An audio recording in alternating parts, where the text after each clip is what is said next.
top lane. But if there's a player who's going to do it, it's going to be Evie for me. It's going to be Ebby. It's going to be our spring split MVP on the Akali. 4-game-4 match point for DFM.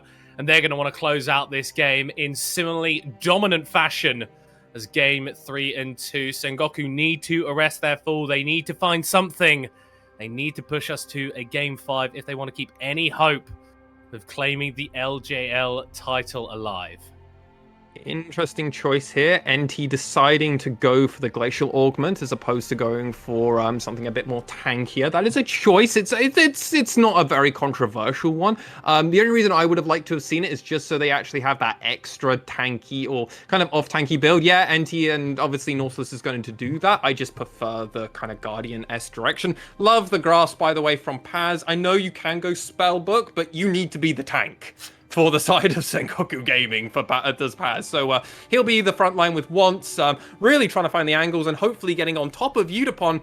I just think it's going to be a bit difficult because Harper's just looked so good on this Tahm Kench, and NT hasn't had an opportunity to even play it once. Been denied from him consistently throughout this series, and Harper's put up some absolutely stellar performances on it. His Abyssal Dives have just been brilliant, as well as his Devours, using the Tahm Kench as both an offensive and a defensive pick. And once again, we are seeing aggression early in the bot lane, and once again, it is favoring DFM. These lethal tempo rockets dealing so much damage. Red Gun helping a little bit to save some life there for Honey, but this is playing with fire. Those tongue lashes doing so much damage. Look at the position of this wave. It is not favorable for Sengoku at all. As Once is flashing forward in the mid lane, they're looking for Yaharong. But it will not be the end of the line for DFM's mid laner. Flash burned, but still alive. It was an important one there for Yaharong to flash over, and he's also got Spellbook, so blowing a flash in this spot could be worse, weirdly enough. It's one of those things. We'll take a few more minutes for obviously that Spellbook to actually start doing its thing, so it won't be useful for this flash, but it will be a bit more useful slightly later into this game. But NT finding the really long hook here. Uspawn firing back with those rockets though, and the Chompers locking up the Nautilus for a little bit longer. Ignite was dropped in his head, and heal used by both AD carries, trading as summoners in the bot lane. Yeah, but I mean, ultimately, it's kind of more on favor for the side of DetonatioN FocusMe. Yeah, they DetonatioN FocusMe used their Ignite, but if you look at this, like, NT had to back. So regardless of how you look at this, because DFM will be able to get the crash with the cannon wave and then reset and actually be ahead, whereas NT's going to be a bit down on experience, it's not going to be a great one.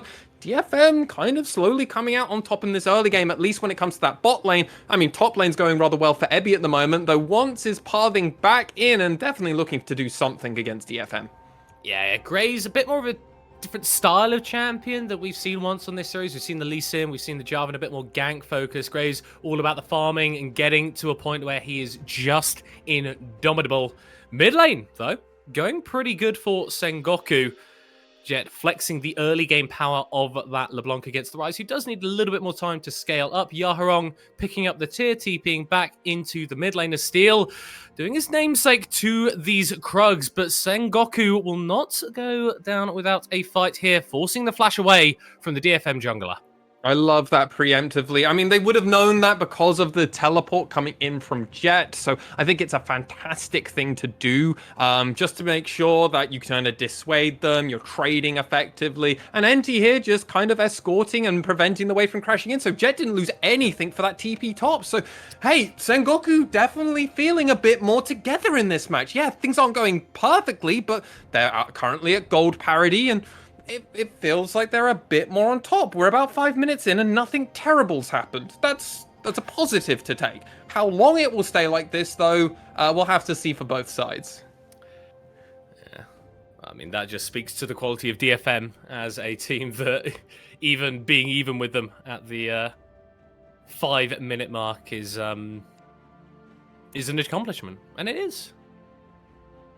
I'll have to see if Sengoku are able to push forward in this game, use their composition effectively, and generate some more advantages. Bot lane heavily in DFM's favor as we see that trading going down in the mid side as well. Yaharong fairly healthy, but low on mana on the rise, so not really going to be able to contest much of this wave shove coming out from Jet.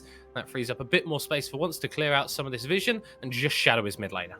Yeah, absolutely. And within doing that, there is also the back-end timer for DFM of once we get Steel to 6, once he keeps doing his clear and getting around the jungle as fast as he can, when he gets there, it's go time. Like, that's their on button. It's been around 7 minutes, 7 to 8 minute mark that he's been commonly hitting that. He's just into 5, so he is ahead on once at the moment. And you can see he's just power farming. He wants that. He got the pickaxe, and now he's just going to keep farming. Already backed once before. Once is just back now. He's got that serrated dirk. So let's see how these junglers now do with their first item backs.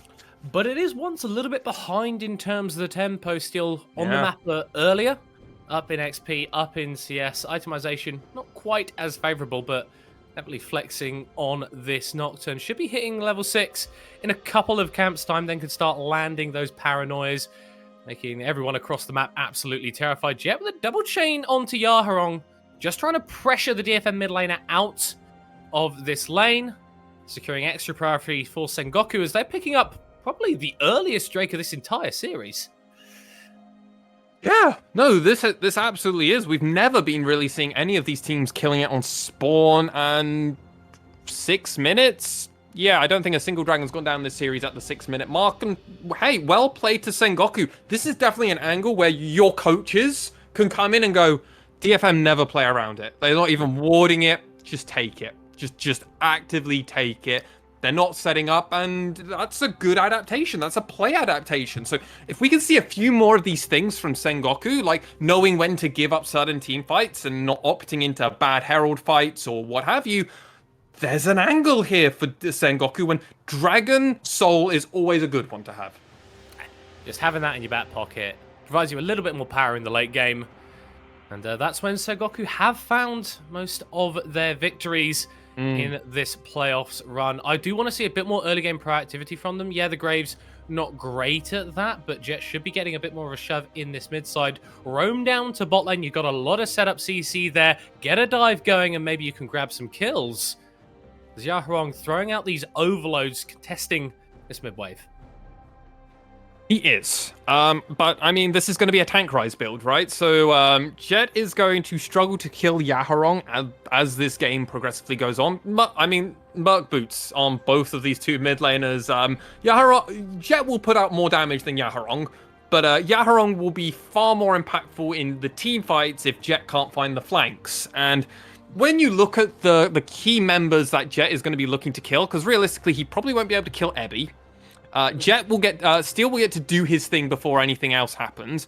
So it's all down to Udapon, but look at what's happening now. Harp is being opened up onto, still has that grey health. And will escape, but that's a flash out of the Tom Kench. That's good, that's Jet. Proactive plays, and it's Jet roaming towards the bot side, but they don't know where Harp's backing.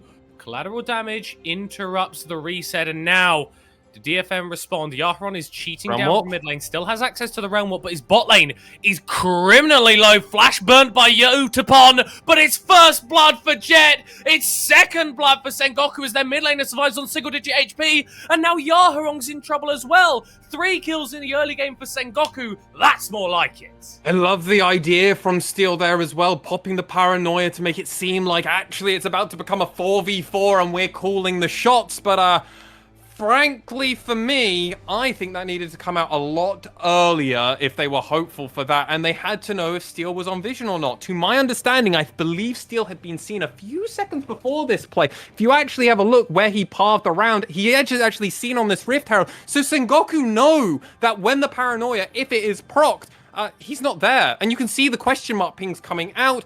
When the Realm Warp does come in and they decide to go for this as this next wave comes in, it's like, there's an idea, it's a good idea, but they already know that you're not going to be there. The Realm Warp's going to come in, but it happens so late into this play, it really doesn't amount to anything. And if anything, it's just realm warp into delivery kill service here for the side of Sengoku. Fantastic play, and we want to see more proactiveness from them. DFM trying to induce paranoia, but it's Sengoku who won out on the mind games. Jet, once again in the bot lane. Harp still has the Devour available and will use it. But the dive interrupted, and that's going to mean 2 dead members of the DFM bot lane. Sengoku are here to play.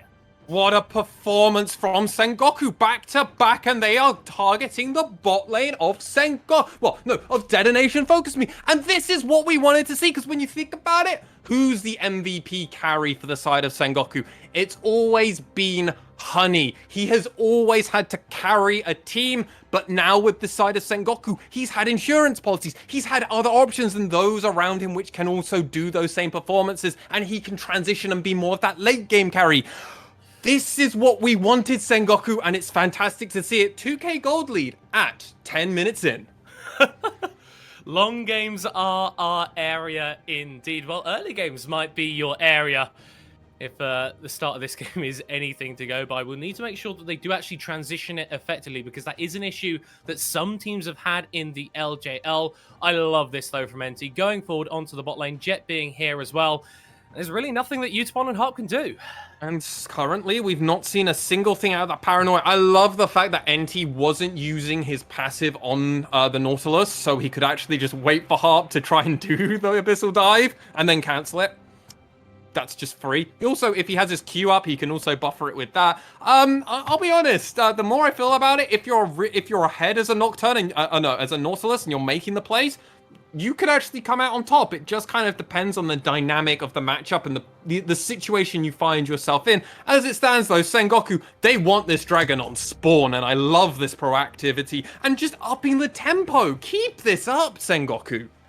They are going for it. Steel summoning Rift Herald in the mid lane, but Jet's going to be here to answer, and there aren't really the members of DFM to support this charge. Yeah, it's going to be a couple plates, but those are going into the Nocturne. Those aren't going into Yaharong, who, whilst he is going to be on a tank rise, can still be a very strong carry for the team. But we mustn't forget about this top lane. Level 10 on the Akali for Ebby. TP nearly available if he wants to join a fight. That perfect execution when it upgrades to level 11 is so powerful, and Paz hasn't been able to shut him down in the early game. He's just been existing.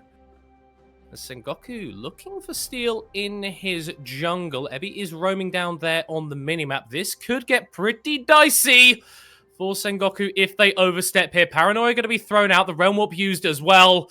And once has been collapsed on, put into the grave. Drake now going to be taken by DFM. Yeah, a bit confusing with what was going on there for Sengoku. It seems like they weren't really sure of this play. And because Ebby's come down, he's hungry for blood and he's still got that ultimate. Jet is moving around as well. He's actually going to assassinate Steel in the pits. He's not going to care about that Drake, though. The dive potential onto Honey not going to come to fruition, as now LeBlanc is actually trading aggressively against Yaharong, throwing out these overloads. EQ, EQ, that's all you've got to do, and it's taking Jet very low. But ultimately, Sengoku, they shut down that bot lane dive, and whilst their jungler dives, traded over with a kill onto Jet. Yeah, and the dragon wasn't taken. So that's actually still on the table for Sengoku. I'm surprised a little bit that Jet didn't try to finish it, but honestly, I think that was the correct thing to do. Your chances of being stolen and having the re-steal happen is awful. I want to watch Ebby here, because look at this. He tries to go for the dive. However, Red Gun is just so good at dissuading that. And then it's like, okay, well, we don't have a wave prepped. Ebby kind of used half his health. We didn't go all at once, so what else can we do? And the answer was, well, kind of nothing, because the moment they lost steal, they lost their agency in the play because they were still getting something from the play at the end of the day. The fact that they kind of lost out at the end of that, not where they were expecting to be, clearly. A little bit perplexing as it's a double chain into the Glacier route. The exhaust used by Yaharong got that from the Summoner spell, but we're really seeing the pressure that Jet can now apply in this matchup. He's got flash still. Maybe thinking about going for an aggressive play onto Yaharong, but Yaharong definitely the sort of player that can turn that stuff around even in the most dire of circumstances. And it was looking pretty dire for Sengoku coming into this game. 2-1 down in this series. DFM crushing game 2 and 3, but they have really fought back strongly in this game 4. They are not going down without a fight. They may just push us to game 5 yet. mean, as it stands currently, yeah, I think they're well on their way to at least getting to the mid to late game, which currently has been theirs in the LJL. So, to reference an earlier tweet, so I'm excited to see.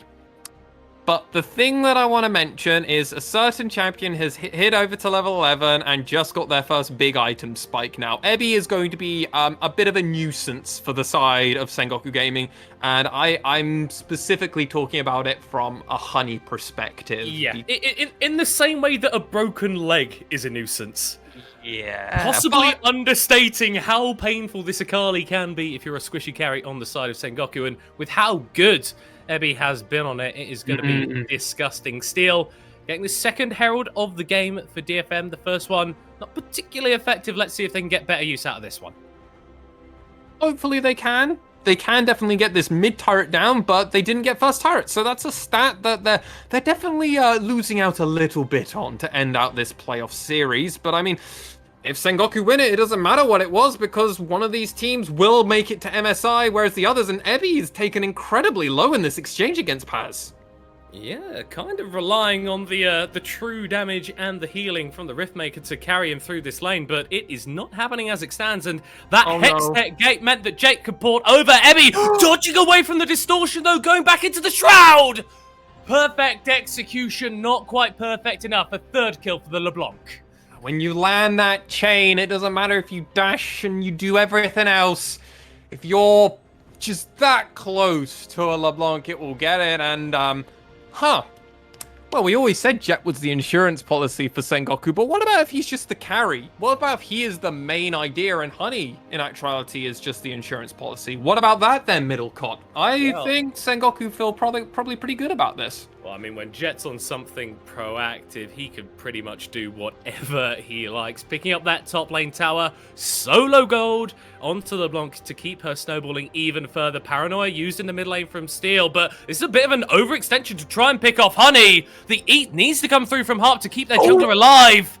And the Moonlight Vigil not quite enough to cut through the shield, but Sengoku not giving up on this play yet. You want to ult my AD carry? I'm gonna come for you! Jet with a kill onto you, Tapon. Oh, like Jaws! You could see it coming from a mile away, but you can't say anything. You just hear the music, and sweet chin music is Sengoku singing right now. That's going to be turret number 3. All of the outer turrets in Sengoku's tempo. They're moving. They're getting going. This train's choo-chooing, Middlecott. Are you a believer? Are we going to Silver Scrapes? We may just be. 4,500 gold lead for Sengoku. 2 Drakes in their pocket as well. Mid lane tower down. All the outer towers down. In actuality, they have put themselves in an amazing position. And once again, it's responding beautifully to over-aggression from DFM. And NT living by his AD carry and dying by Honey is what saved that play so much. Beautiful buffers as well on the auto attacks there. But this is Jet just saying, I don't care. Legit, I don't care. I'm just gonna come in, kill you, that's whatever, walk away. Like cool guys don't look at explosions. Jet just face tanks 3 people and a tower shot and still gets away. Man's having an MVP caliber performance, and when you start looking at the gold, you go, I'm starting to see where the gaps are starting to come. It's definitely in this mid lane, it's definitely in this bot lane, and the crazy thing is, I don't know if any team has ever put DFM to comeback gold except for Rascal Jesters.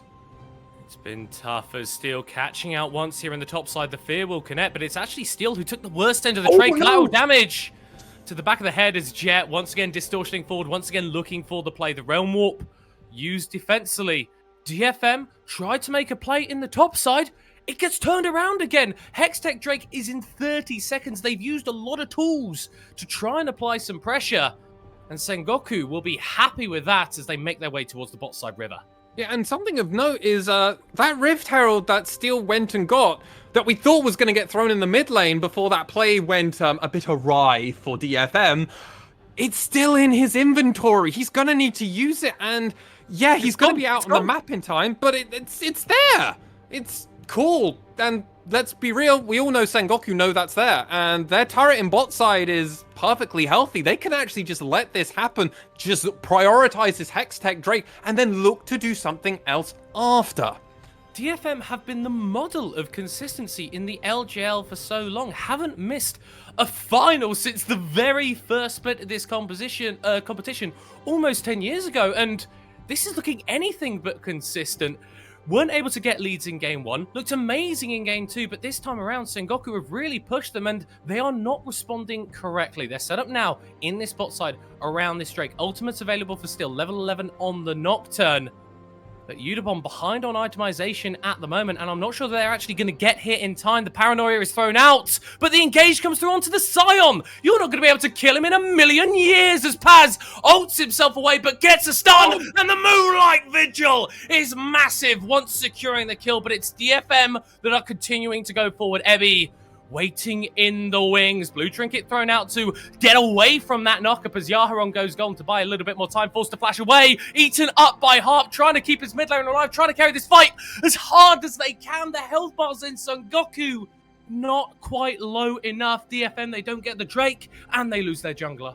This is huge for Sengoku. They get the dragon, they get their the enemy jungler, and they get out without losing anybody. That was the play. You could see from Sengoku where they were like, Paz, just tank. Just do what you need to do, buddy, because this is where it comes in. The paranoia gets thrown down, as you mentioned, but it's into a Paz.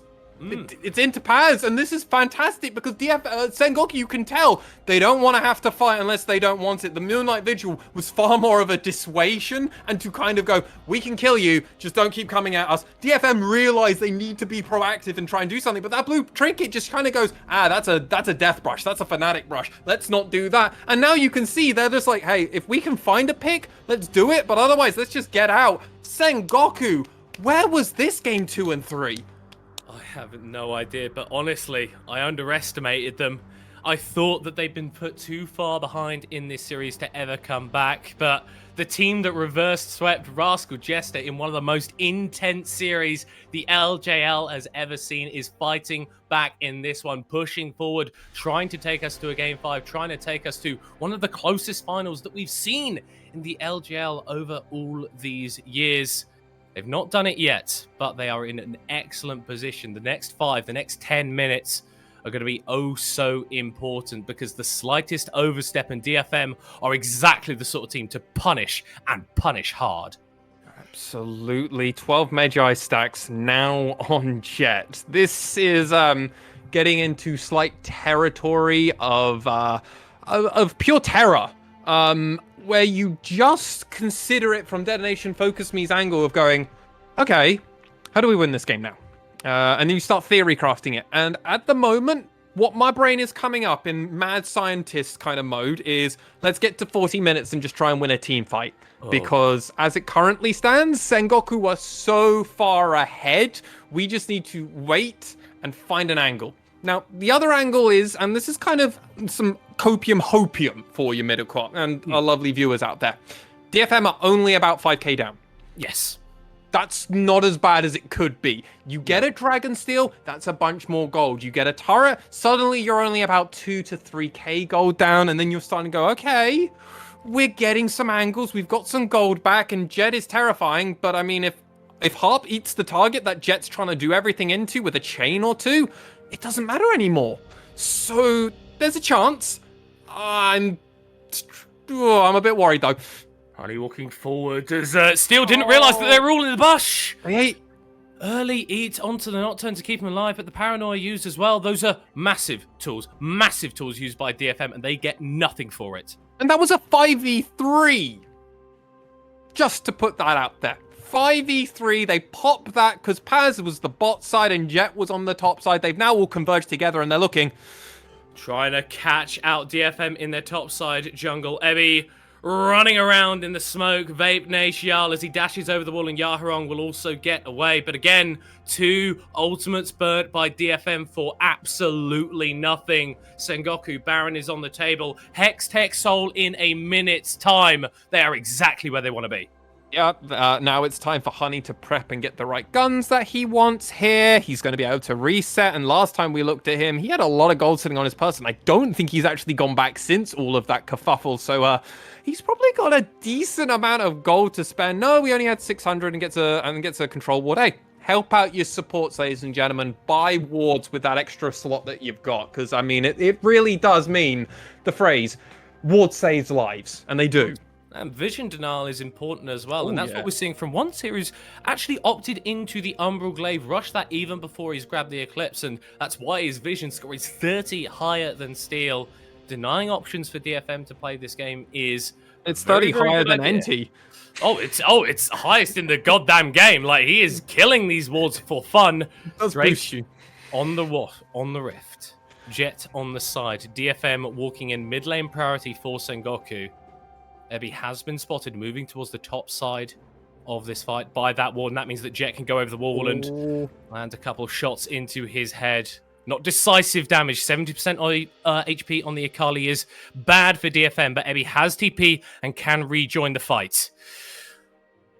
He got spotted out by that blue trinket, though, and Sengoku have now taken advantage. Moonlight Vigil goes slightly wide. Paranoia used as well as NT's trying to get into the fight. That is a huge depth charge, but no one can follow up on it. First reset of the fight for Utamon, and that means the Jinx is hard to take over. But it's Jet grabbing the kills. It's Hextech sold for Sengoku, and they're doing it, Lexi. They're going to win this fight, and I think they're going to win this goddamn game.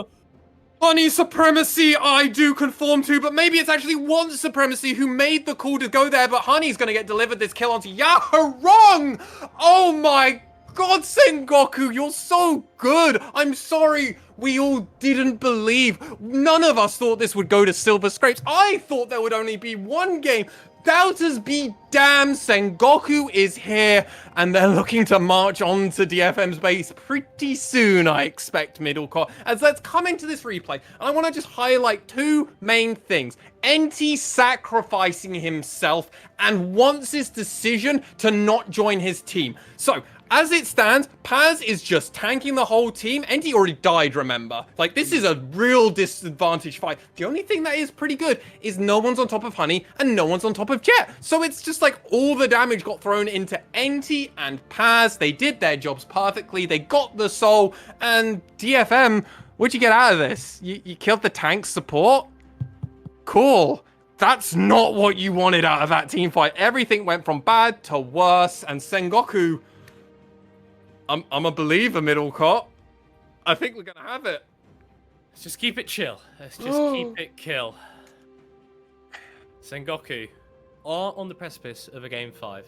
They've got the Hextech Soul. They've got the Baron buff on for 2.5 minutes. What can they get with this? They still haven't broken this inner tower line completely from DFM. As Jet is going to be walking into Harp and into Steel.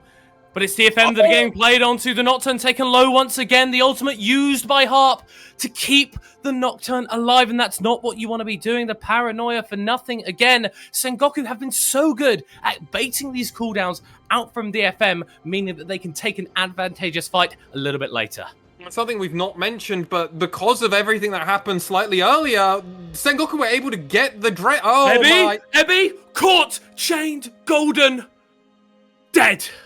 Once with the kill, the superstar MVP carry top laner for DFM getting caught out there, and that might be the death nail in this game. Sengoku take out that mid lane inhibitor. They're not going to be able to take out this bot lane one fairly soon as Harp taken so low as Steel trying to get onto Jet, trying to cake him out. NT will be falling down at the end of this stopwatch, and maybe Sengoku have overplayed their hand. The realm warp going to go forward as Yahrong not joining up with the rest of his team and still getting isolated, getting soloed out. It's 2 kills for the Graves, and it's DFM who have overstepped. It is DFM who have made the risky play. It is DFM who are going down, and with this wave being picked up, I think we've got Silver Scrapes, Lexi. Baron buff was huge for the side of Sengoku to make sure that they could have that extra power, but in all fairness, NT has been incredible for this side of Sengoku Gaming, understanding who to play around, but oh my god, Jet is a monster. What's the monster? They're just getting everything! No one gave Sengoku a chance in this matchup. We all thought they would be dead and buried by now, but they are alive, they are kicking, they are taking us to game 5. They screamed it all the way, and I'm here for the ride, Middlecott. Oh my god.